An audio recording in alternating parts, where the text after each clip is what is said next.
lie. Welcome to the Players Lounge. Yeah. When no other moment, man, it can't Welcome to the 48-hour rule, a UteNation podcast. The 48-hour rule is now in effect. Well, last week had a lot of good response. A lot of great conversation on this, a lot of great response from the fans afterwards. We appreciate everybody. Want to continue to encourage everybody to hit that like and subscribe. We're going to have a lot of great content this year. Again, I'm your host, Alex Markham.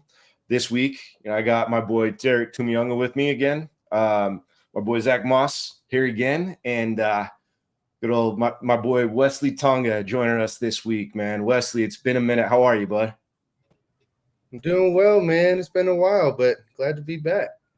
Absolutely, man. For the ones that have followed over the years, Westlee's been on these podcasts with me in the past, just like Derek had been as well, and looking forward to just catching up with him again a little bit more and having a little bit more fun and just talking about these experiences like we were talking about last week, and talking about the football team and what lies ahead. So now, before I kick into everything, all right, gonna make a brief, obviously thing with Ring of Honor coming up this weekend, right, boys? So we got Roy Jefferson, All-American wide receiver from the 60s. Well-deserved honor, one of the greatest wide receivers the school has ever seen. He was part of the Liberty Bowl team that Utah had back in the 60s, okay? And the legendary Ron McBride, Coach Mac. So, gonna throw this hat on, honor my boy, good old Mafu right here, right? And, during this podcast, any of you guys that have had experiences with him, obviously he's been around the program here and there the last bunch of years, just kind of a advisory, kind of overseeing standpoint, they're there to give advice or give crap whenever he feels like, right? But man, Coach Mac, when it comes down to it, love to hear some of you guys on this. He is the foundation of the program, right? He started that thing. Urban lit the torch, and Kyle has just ignited that much more and just ran with it and made it what it is today. Yeah, So man, well-deserved honor. I'll kind of kick off on Coach Mack. Obviously, congratulations to both. That's definitely a unique honor. But with Coach Mack in particular, he actually was coaching at Weber State. Wes, I don't even know if you had any interaction with Mack when he was at Weber State, but when I was in high school, he took over that head coaching role, and so actually was recruiting for whatever that amounted to when he was at Weber State, and just ever since then, like he's always just been one of those coaches that just truly understood that unique Polynesian coach bond. And had lived it all the way from his time coaching at the Utes to when he was at Weber State to now, right? And so, obviously, debt of gratitude for all of us Polynesians who have benefited from his Polynesian pipeline. That I believe he was the root of, that's transpired to what I believe much of our success as a culture in this sport beyond just Utah. You look at his web of influence, you see Kalani at BYU, things like that. Like, to me, that has so much to do with Coach Mack. Obviously not solely, but he's had a role in that. So I think it would be inappropriate not to address that and to say thank you for that. But that's my piece. Yeah, for sure. Coach Mack has a great unifying effect among really all the former players. Universally respected, definitely deserves the Ring of Honor. I've heard stories of him since I was a little kid. My older sister played volleyball up there, up at the U, and so the connection to the Polynesian community is very, very strong, very, very healthy, and like he definitely deserves it. Having spent a lot of my adult life just kind of rubbing shoulders with him from time to time, he always shows love. He's just a great unifier and just a great man in general. So I'm really happy for him. Yeah, Coach Mack, every time I've had a chance to run into him and up at the U and stuff like that, he's always been just one of those guys with just so much love pouring from him. And you could just tell he's always super happy to be there. Obviously I love that the school has started inducting these type of people into and putting them up there in the stadium and things like that in the Hall of Fame, athletics side and stuff like that, because we have so many people who've done a lot of good things at this school. So it's awesome to see that tradition being started, obviously with Alex Smith being the first guy. And now you're seeing more guys go in and get acknowledged for a lot of the different things that they've been able to do, and getting it forever, right? So that's a really cool thing. With Roy Jefferson, obviously not a name that a lot of people kind of probably know from the 60s.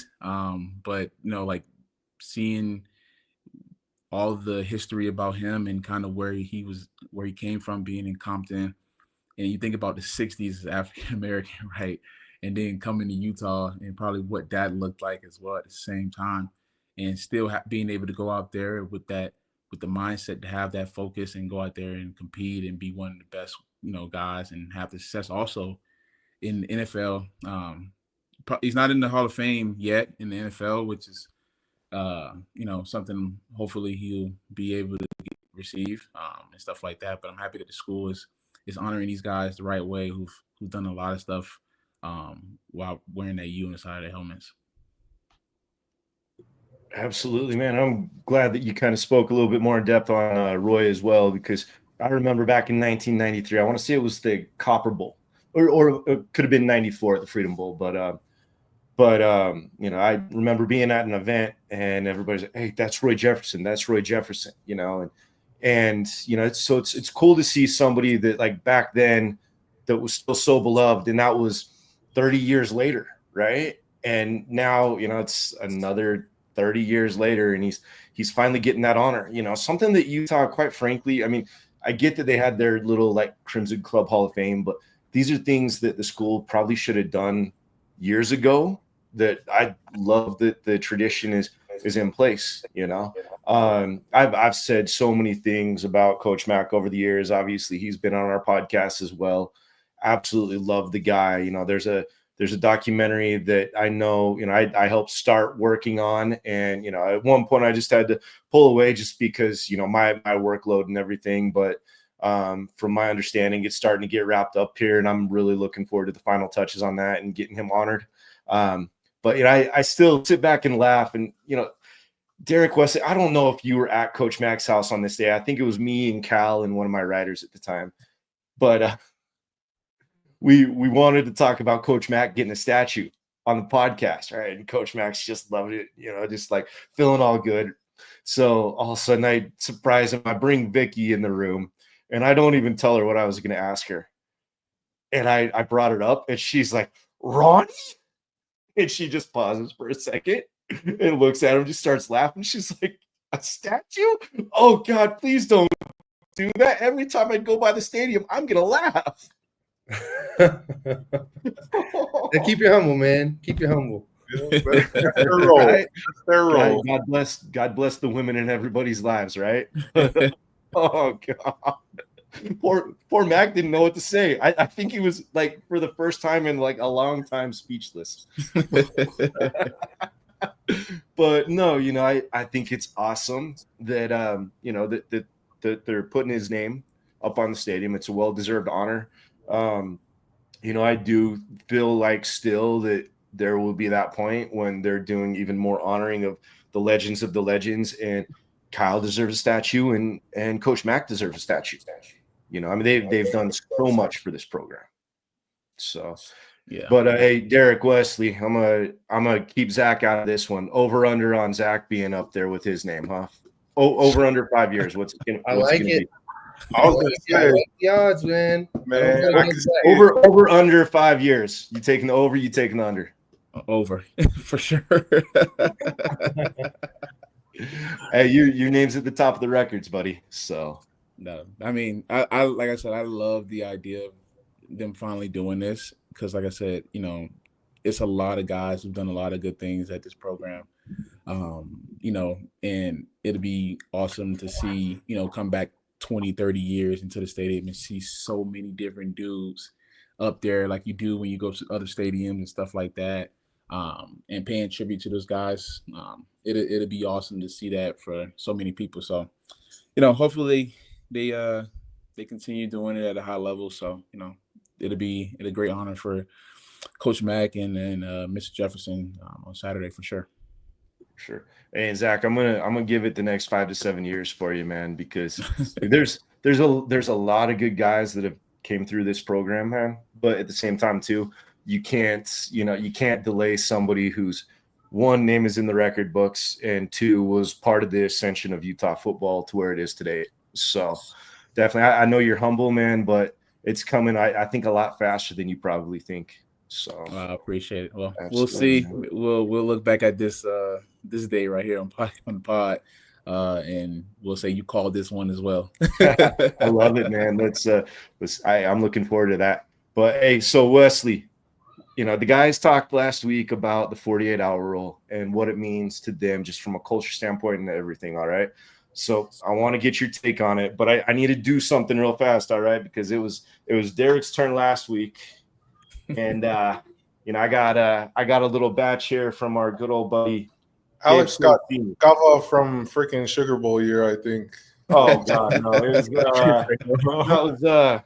let's see. It was, oh man. I want to say it was during one of the Rose Bowl years, right? Because, when you go out and you're having fun, you gotta have this stuff, dude.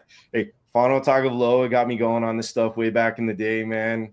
Derek jokes around a bit about being the honorary Pauly and the token Pauly on the podcast last week, so I got to make myself an honorary Pauly, right? So got to do it that way. And oh God, let's just hope it tastes good since it's older, right? It's a big cup too. The big cup. You got to do the whole cup. That's great. Yeah, thank you, Zach. Yeah, thank you, Zach. Zach knows let's let Westlee talk and I'll work on it. Let's hear it, Westlee.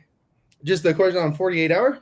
Yeah. I want to hear what the 48-hour rule means to you, and kind of maybe like what your process was as a player, but just what it meant to you as from a cultural standpoint, because last time we kind of just talked about how it was big on bringing everybody together, locking in for the game, bonding with your brothers. We talked about the old days where like the guys would get together with the bowls of the kava and just sit there for hours.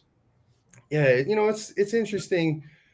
Utah is a very hard-nosed football program. Having had the opportunity to go and just collaborate and visit with other schools or with people that are alumni of other programs, you start telling stories and quickly realize like the stories I'm telling are different than the stories that you guys have about how things are buckled up at practice, how things are buckled up during the game.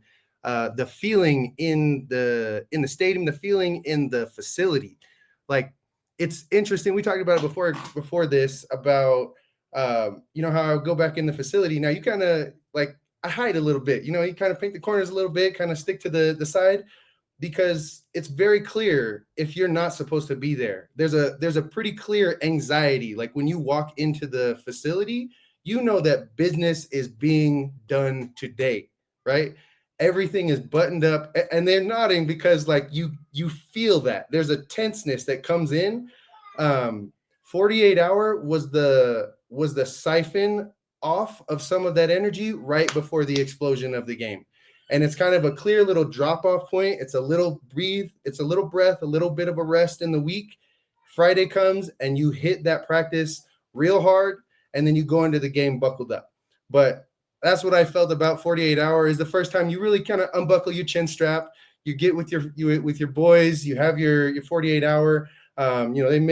They mix or do whatever they do 48 hours before the game. You take some time to enjoy your brothers. Friday comes and you lock it in. And so that was kind of the rhythm that we followed throughout the week and throughout the year. But it was always a very clear kind of dip in the action over the course of the week. And then as soon as you came off of that, it was game time. You're ready to go. Like as soon as Friday hits, it's helmets on, buckles up. So that's what it kind of meant to me. But, I have millions of stories about different 48 hours and how we kind of let loose then, but it was always a blast. I heard Derek has one. No comment. Westlee was a great teammate and a roommate of mine, so no comment. Oh gosh. No, man. Yeah. So it's, I kind of told you about it, about what we were kind of getting going on this before this, Wesley. But yeah, it's just kind of a way to bring some of you guys back, get you guys bonding again, telling these stories, having fun for the fans, just kind of bringing them a little bit more unique insight, right? Yeah, for sure. But oh, hey, by the way, Zach, I got it. It's done, Oh, buddy. wow. Ooh. Now you guys will know I'm feeling it if I'm talking like my tongue's a little kind of numb, right? But oh geez. So let's get into it, guys. Obviously great game last weekend. Zach, you can talk about it as much as you want. Like I mentioned, I know it's been a few days to sit and marinate on. But especially Derek and Wesley, want to hear you guys' thoughts on this. And you, Derek, being an offensive lineman, the show that those guys put on, man, that was impressive. Devon Dampier can't do what he did without those guys. You can't have that 20-play drive without those guys.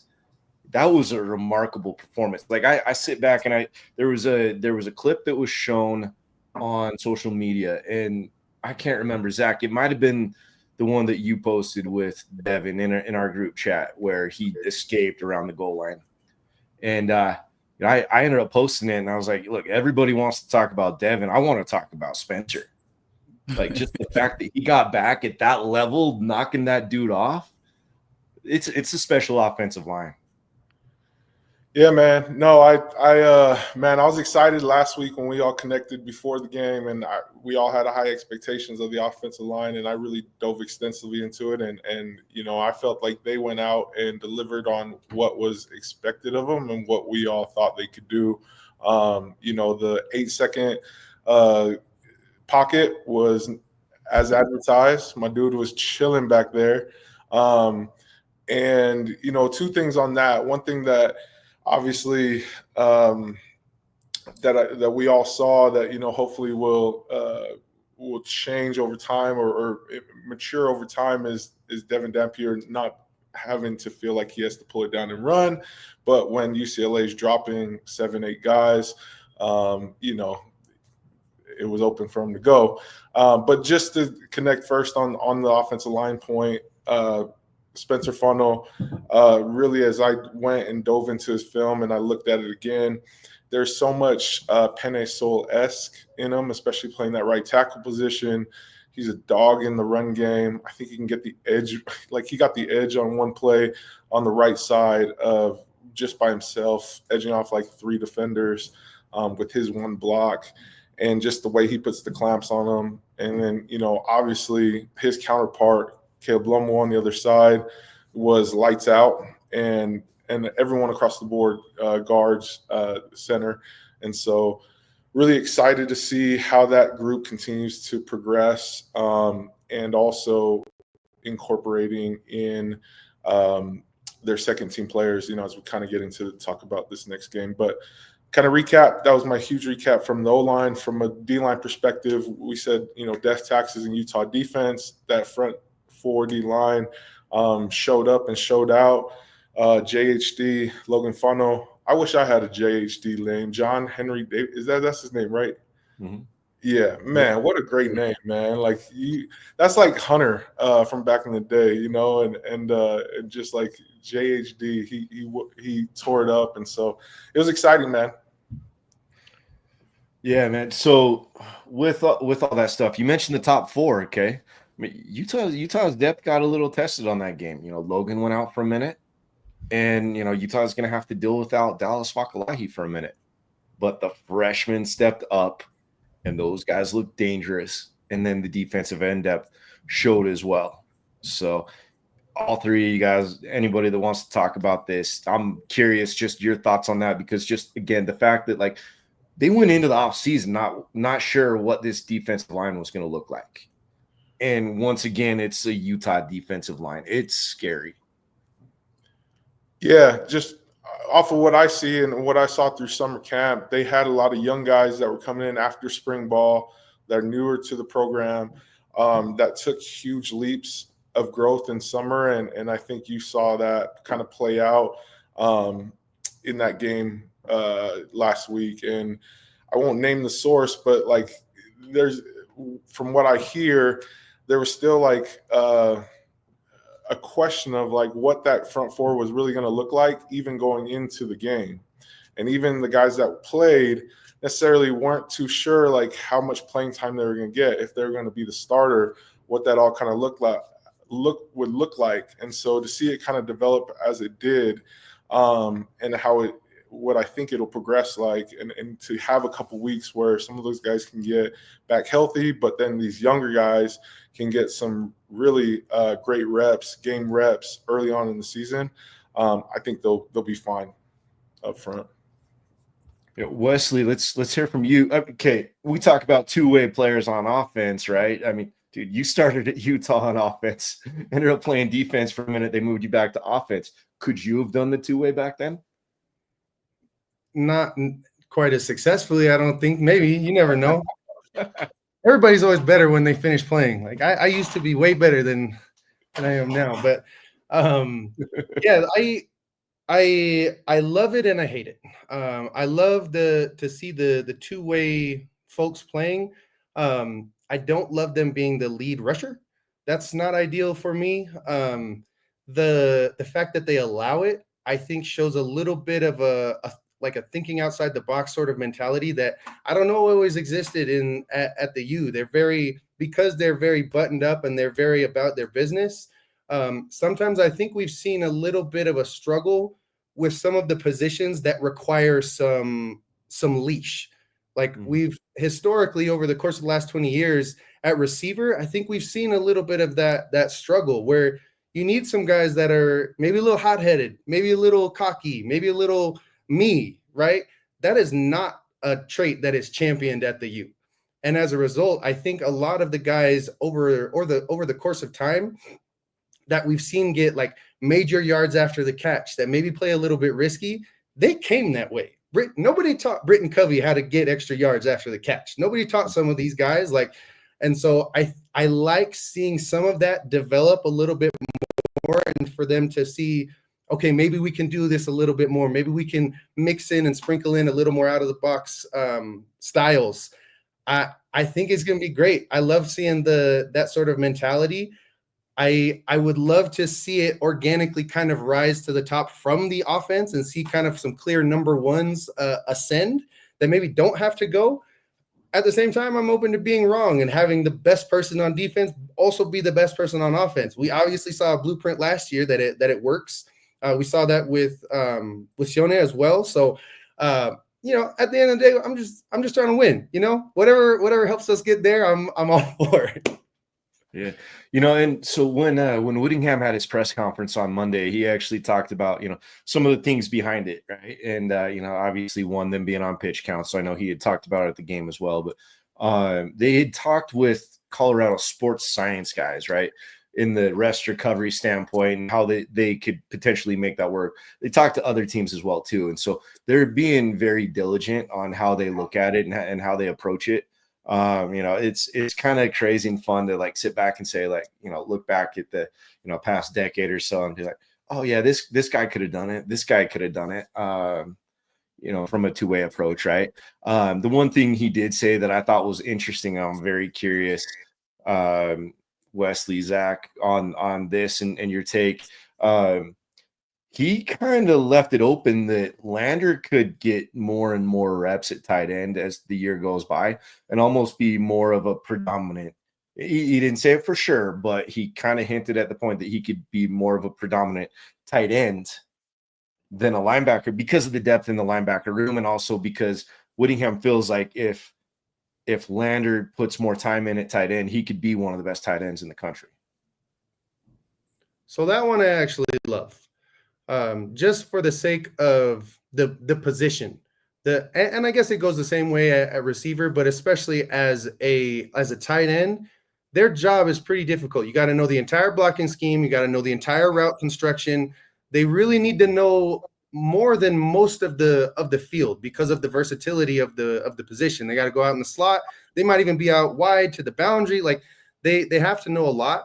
Having someone that is very familiar with the defense is it's a superpower, really. Because if you know what their job is at every step of the game, you think that much quicker. And so for that position, like, I love it. Like, I think he can, and I think, just exactly what you're talking about with their depth at linebacker, I think it could be very successful.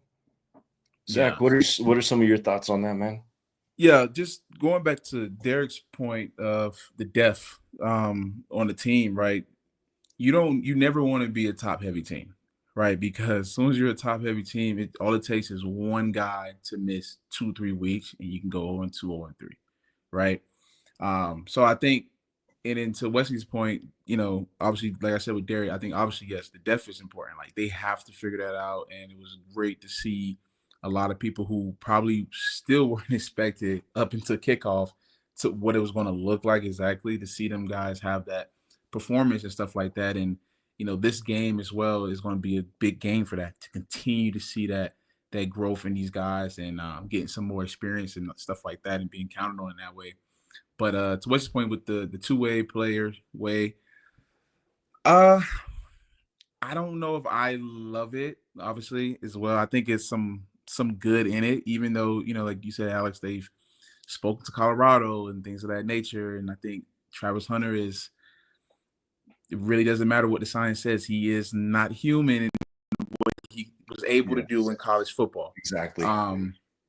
So, and you're talking about a guy who could have went either way, right? Like, and could have won the Heisman just solely defensive or solely offensive, right? I think people see a guy like that, and I've been around a lot of scouts. What he's able to do is not fair, and he's still doing it right now. He's one of one. Yeah, like he's currently like, and we praise obviously Deion Sanders because of the success, right? And he was a two-way player, but not to the same degree I think what Travis is doing on the offensive side of the ball. Now, obviously, we'll have to see Travis have that success to, kind of maybe at some point, who knows, maybe get close to Deion, because he's probably the greatest when it comes to that. But still, I think I like that they're implementing it. I don't know if I love it in the sense of why is that happening, because we clearly have some weaknesses on our offense side of the ball from the guys that we are originally asking to play receiver, right, or play running back, or with Lander, play tight end, right? Anytime you have to go get another guy from the other side of the ball, for me, anytime where we were going to throw the ball a little too damn much, that felt like a shot at me, right? Or anytime we were going to call all these damn trick plays, or someone's going to come take the ball out of my hand, it was going to be an issue, right?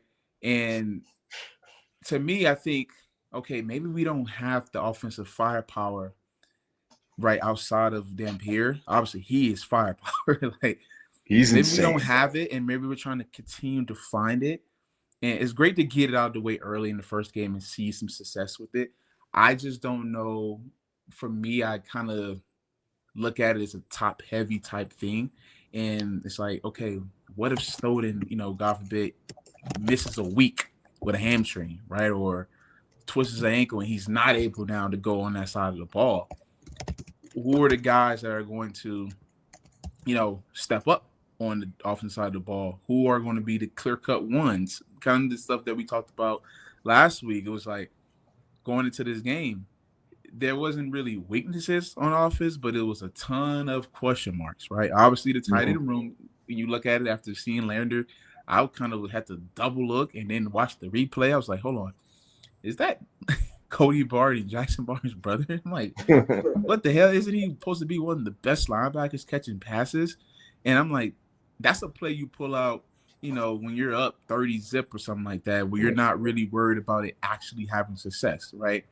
But Kyle made a great point the other day when we were doing the post game recap and stuff about putting it on film, right? It's so many different things you can kind of take from it and look at. It's like, okay, now if Snowden even just gets to the pitch count point, if we're going to use him 20 times, he might touch the ball 5 times. Every single time he's on the field, since you've put it on film that he can catch jet sweeps, you're going to throw him a quick slant, you're going to throw him screens, right? All 20 of those plays now have to be scripted, to Kyle's point, in practice. That takes away from just regular stuff that defenses already need to worry about and handle. Now, every time Lander walks out on the field, off the side of the ball, he clearly showed you can catch a ball a little bit further than 20 yards, right? And all these different things. So I don't, outright love it, but I think it could be good, right? If injuries don't happen, right? And I would love to see it be decreased, not just from the standpoint of using those guys too much, just from the standpoint of the guys who are originally receivers and the guys who are originally tight ends that, were recruited for these things, them eating back into those snaps and being like, the coaches being like, okay, Lander, appreciate it. Snowden, appreciate you guys on the jet sweeps, but we now have our guys at a point to where we are going to trust them through the rest of this thing. Because depth is the main thing. You don't win championships. You don't be in those type of games if you don't have guys consistently, showing up. Your best players aren't always going to play their best. So you need guys to continue to, come in and do the right things and show up for the team and, put up numbers. Yeah, absolutely.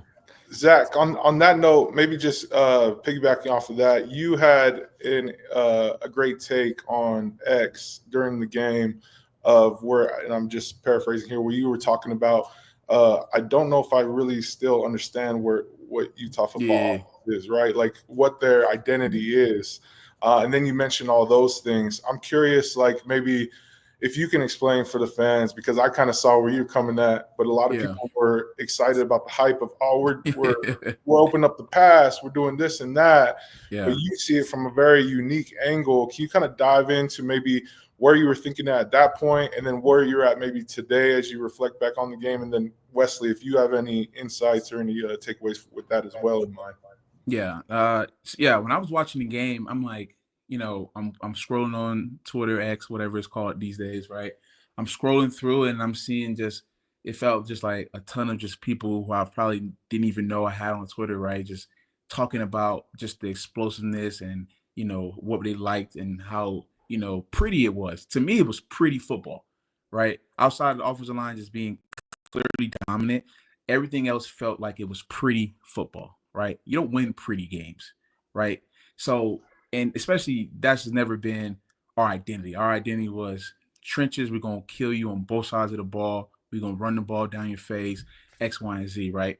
So when I was looking at it, and I'm just like, okay, there's not one clear-cut thing that we are doing that is hurting them, right? Our offensive line was the only reason that we were able to look that efficient on offense, right? You take two of those guys out of there that are not playing at that level, right? Things get sped up a lot faster. We didn't have a ton of separation at receiver, right? I mean, the guy was holding the ball for 8 seconds, literally patting it, right? He could have messed around and studied for the exam he probably got in a couple of days, right? And he's literally standing there and nobody's open, right? So for me, I'm just looking at it like, okay, I've played with three of the best quarterbacks in today's football right now, with Joe Burrow and Josh Allen, right? One has an MVP, the other will have an MVP, right? Probably could have had it this past season if we weren't so bad defensively or whatever. But if you give those guys 4-5 seconds, right, they're going to carve you up, right? But then it's outside of those things that they can't control. I'm just like, okay, I love how our offensive line is blocking, right? Take nothing away from those guys.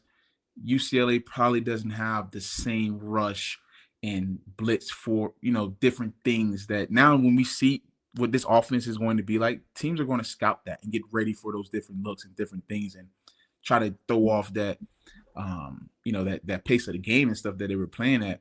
So when I'm watching, I'm just like, okay, we're not killing them in the run game. Like what said, our quarterback was our leading rusher. He had 16, 18 carries, right? And I'm just like, man, if I'm a running back, I'm pissed. We won, but that ball can't be doing that, right? Not running, right? And our receivers, if you look at the stat list, I'm like, damn, 2 catches, maybe a catch over here. And I'm just like, I need to see more, because when we get into the season, man, when you guys know, once you got 4 weeks of tape up there, 5 weeks of tape, it ain't so many different things you can do to hide stuff, and you can motion over here and try to offset. It's a lot of different things you can think you can do, right? So it's like, for me, watching it like that, I'm like, okay, I love that they scored 40 plus points. I love that it was efficient, but all of that was simply predicated off of the offensive line being outright dominant. The skill positions did not wow me, right? With the offensive line being that damn good, there's no way Dampier shouldn't have thrown over 350, 400 yards of just somebody breaking away, these different type of things. So that was just me looking at it. I was just like, okay, we're not outside of these guys, man. And then, yes, the offense goes as the big guys go, right? But, man, I would love to see, hopefully this upcoming week, opponent is, obviously maybe not as talented. Can we see those big explosive plays? Can we see those plays created with a little bit more consistency, and then see some guys at receiver that were not as prevalent in UCLA game this upcoming week? So that was just my look on it. Absolutely. I saw the same thing. Yeah. I made the same read, because like the offensive line is where it starts. It's obviously the most important part, but they raise your floor. They don't raise your ceiling. Your ceiling is going to be raised with the skill positions. Like, one of the great things that made the offense that Zack played in well is that Tyler Huntley played on 2nd and 3, like, way more often than not. Like, yeah. And that's what I want to see from this offense. Is I don't want them to get into a place where Devon has to save them with his playmaking ability. I want him to layer that on top. And if you look, several of the shots that they made downfield were second efforts, where he's rolling and they're going back after the play to go and get something. They had a long pass interference. They had a couple of those. If we had a single guy, this is my hot take. If we had a single guy that on 2nd and 3 could run a 9 route, one-on-one, we are contenders, for sure. Contenders. That's what I feel like we need, because in the crunch time, you don't go to your OC for playmaking ability. You go to one guy that you need something out of. I don't really want that to be Devon Dampier, in my opinion, because we've had that. We've seen that a lot of times. You get that, like, we've had a lot of them carry the rock a ton of times, and over the course of the season, like, they get dinged up. It's hard to last. It's a long season.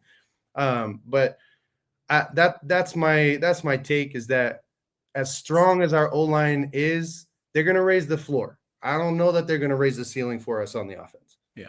We definitely are going to go to the place we want to go when we have guys stepping up that have to have the ball in their hands. Like you said, and I think, if I'm not mistaken, I think I spoke about that last week when K. Scott was on here.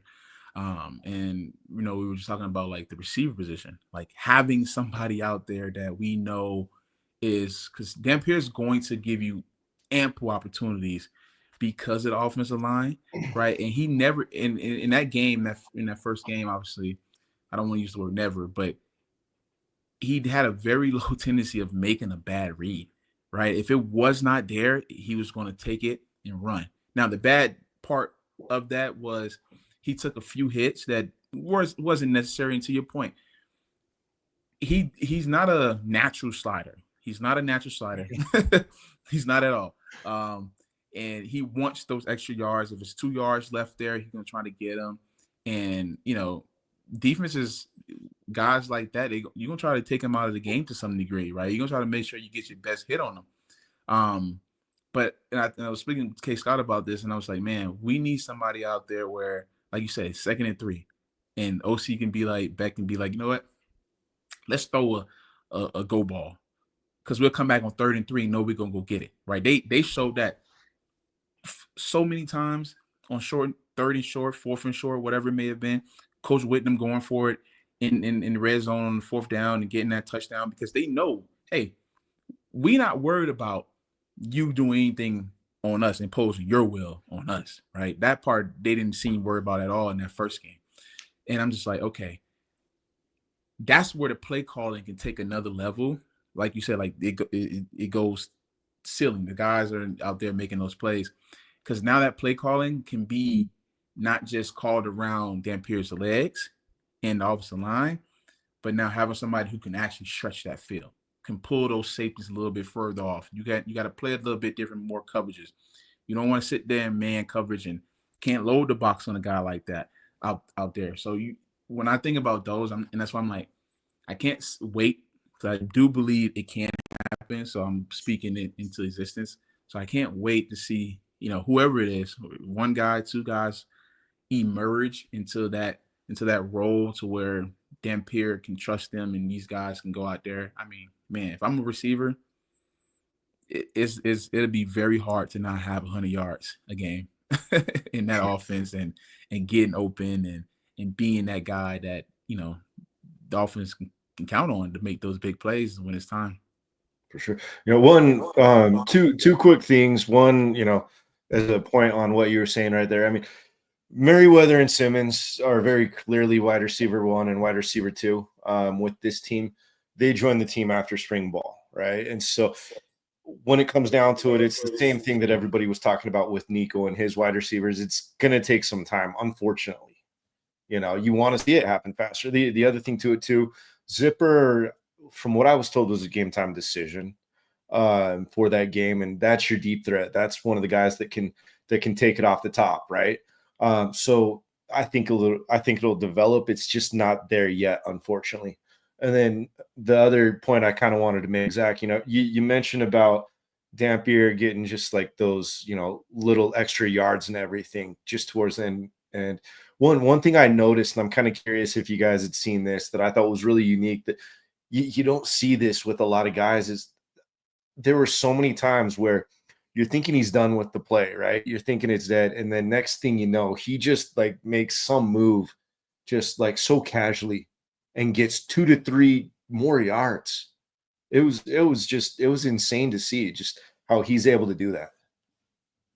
Yeah, he understands leverage and he has wiggle because he's not a burner, right? With guys who aren't just straight line speed guys and stuff like that. Like his acceleration, if you look at it, isn't great either, but he understands angles, he understands leverage, and he has just enough wiggle to be very dynamic, and he knows how to use it. Like that's kind of just raising up and then kind of breaking you down really fast. Because when a defender is in that much space, man, if you get tackled, right, by a defender in that much damn space, if I'm OC, I'm not going to keep allowing you to get out there, right? Because, man, it's just so much space. So, and he understands that. I mean, you're talking about a guy who ran for 1,000+ yards. So he understands how to run the ball and things of that nature. So he's just a natural runner of the ball. He's not, like I say, he's not a super fast guy. He's not all these different things and stuff like that. But he definitely understands, how to get those extra yards. And he has wiggle because, man, I was like, he broke at least 2 dudes down. But I think maybe a linebacker and a DN, he broke them down through the course of that game where it was just so subtle. He didn't even look like he moved his shoulder pads much, but it was just so subtle. And I was just like, okay. He's played a lot of throwback football with cousins and brothers or whatever, and he knows how to get missing on some dudes. And he's got enough to get away. Like he had that one turn back. The one thing, not to beat a dead horse, is we got to see that second effort from the receivers be well buttoned up, because I don't want them to like you train people on how to treat you. And as a receiver, if on the second effort you're not consistently getting open, I'm tucking it. Like I'm tucking it. As soon as they're not open in the first read, I'm tucking it and I'm going, because I know I can get the first down.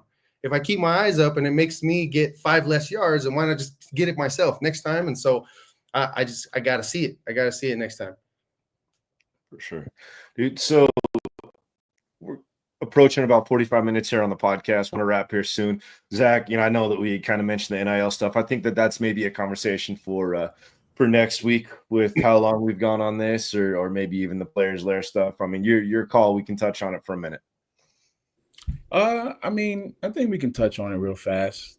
I think the NIL stuff, and we all played in different eras and stuff like that, essentially, or whatever. Maybe that's not the greatest word for it, but we all played and we understood just how hard it was, right, to play football at a high level, and then go to class, because this is not one of those schools where classes and getting your degree are, shoved to the side, right? Like Coach Witt and everybody on that staff, man, was super hard on us getting degrees, because football isn't forever, right? Like if you're not going to play until a lot of guys don't play till they're 30, then you're not going to play all your life. So, getting a degree and stuff like that. And then, now trying to figure out the financial part. And a lot of us not coming from, financially stable homes and things of that nature.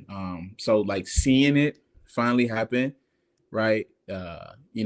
We always joked about it when I was in school that we probably never see it, right? Essentially, it'd be a lot longer, right? If it hadn't happened all these years, what makes anybody think it's going to turn around here really fast? And ironically, the year I leave, the following season, they opened up the floodgates, because that's what they did. They didn't even just open up the crack of the door, let a little air in. They open up the floodgates with this thing.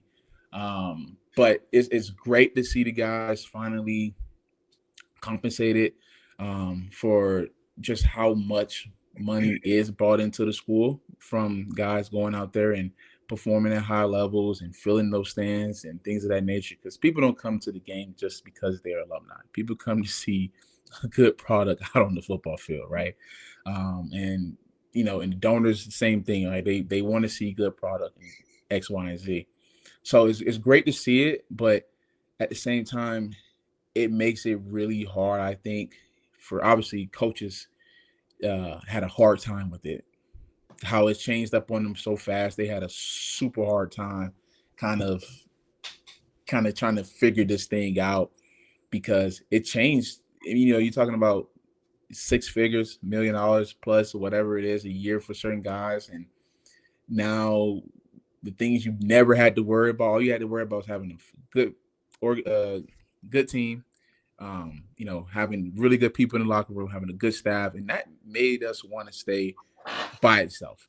Right now, you have to shovel out all this money on payroll with these different guys, and guys can leave just off of the sheer fact of you didn't give them an extra $25,000 and another school is offering that, or rework the contract that they already agreed to. Yeah, so it's like, for me, it like I said, I love the fact that guys are getting paid, because like I said, everyone's not able to go and play in NFL, and even if you are, the chances of you staying in NFL for X amount of years that's also a tough ass battle, right? And if you can make that money in college, right, and that's just a huge jump forward for guys, which is beautiful to see. Like I said, because you can get hurt in college, man, and never even step close to the NFL. You can get hurt in your sophomore year, but if you're able to put some of that money away and do the right things, man, that's a blessing.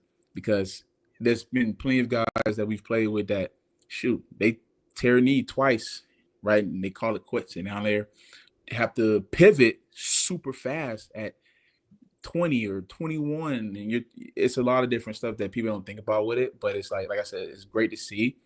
I just would have wished they would have, actually thought about playing something. All they did was open the floodgates. I hate it.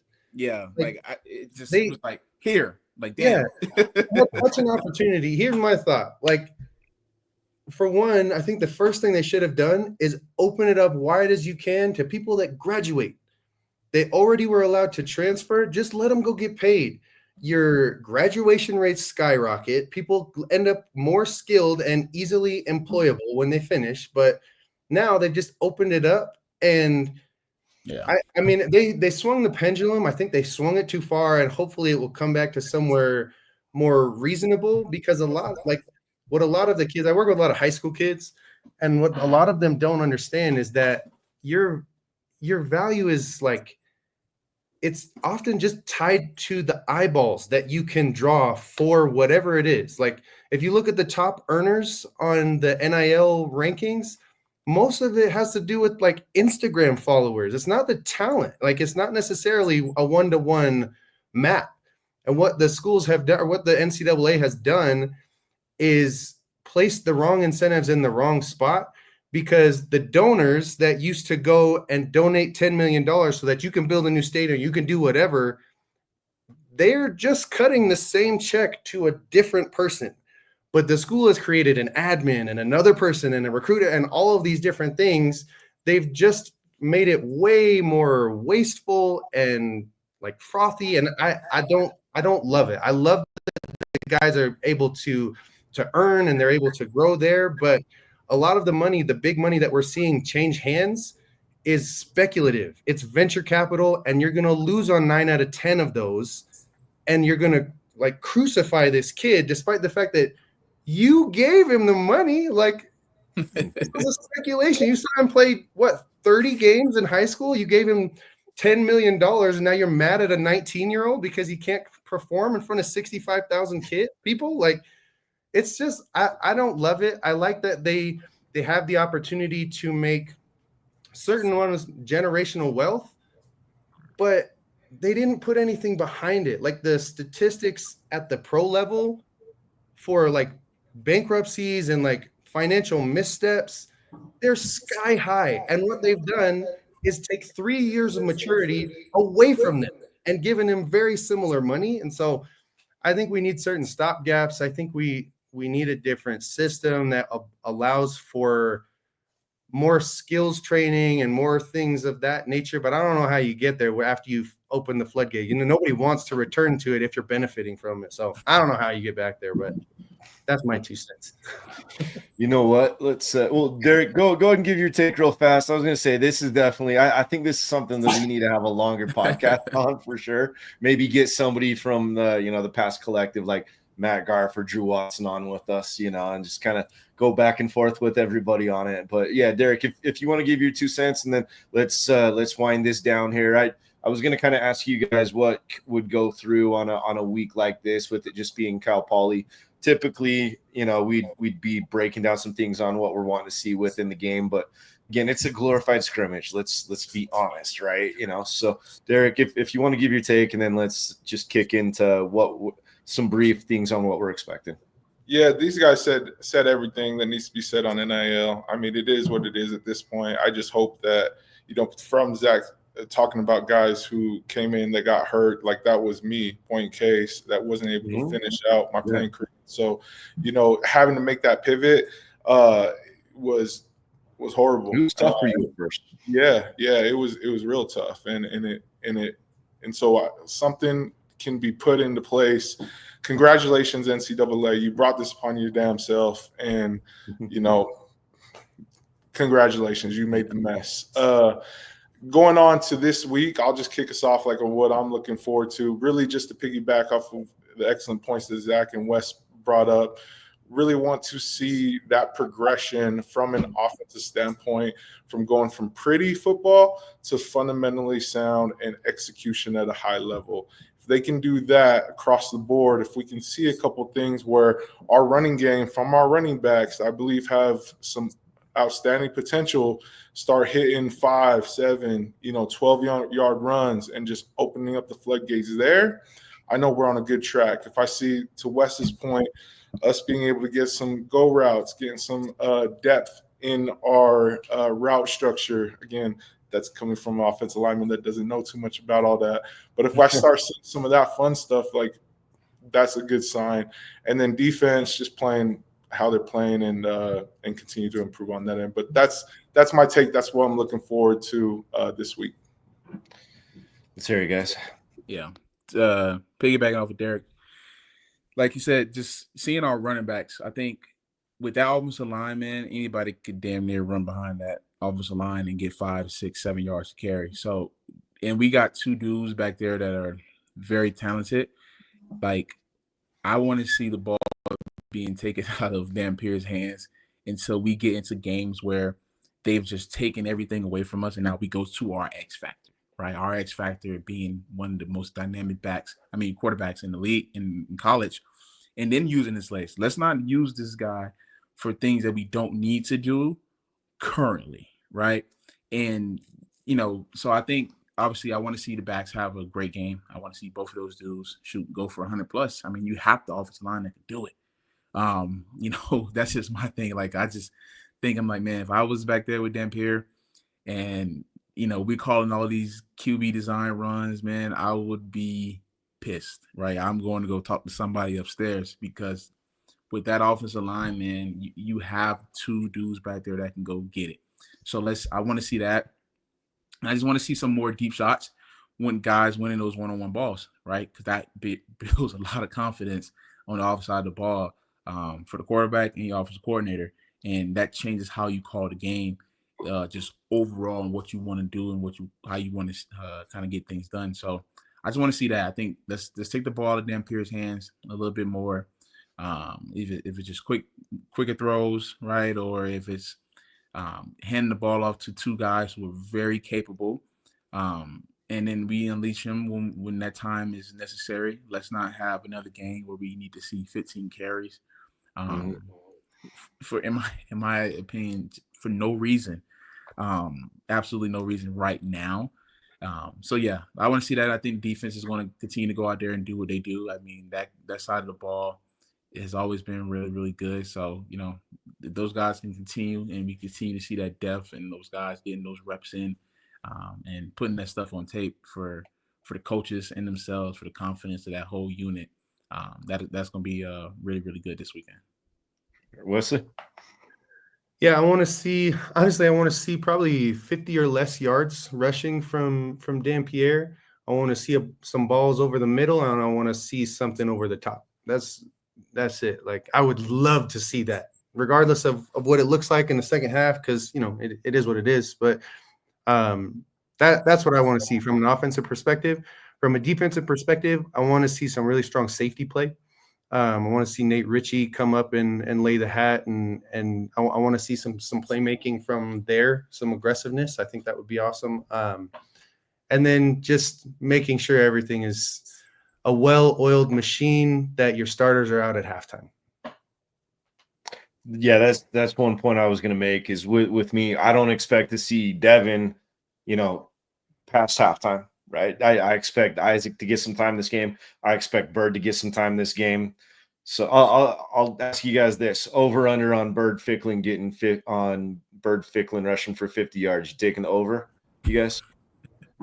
This game, he looked good. He looked good against UCLA.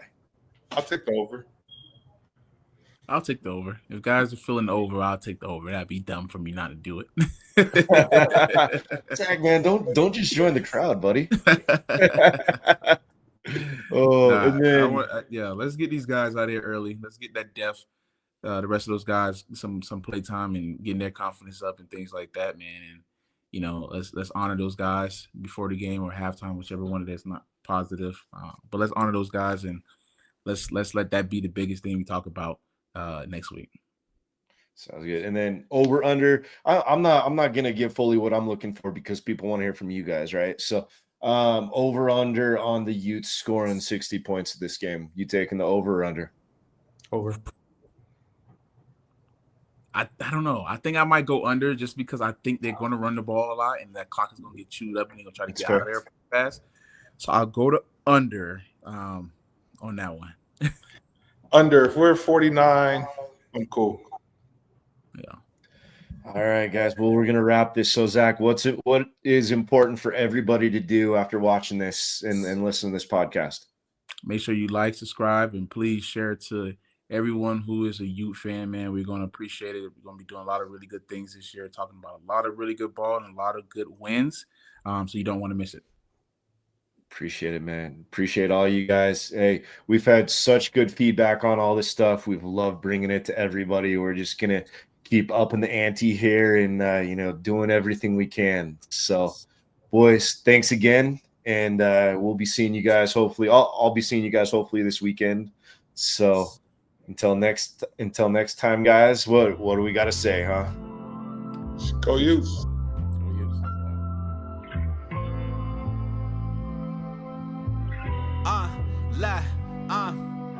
Welcome to the Players Lounge. Yeah. But no other moment, man, it can't compare due to the obvious. People look at me and then they envious, and they the ones that be grinning and acting the friendliest.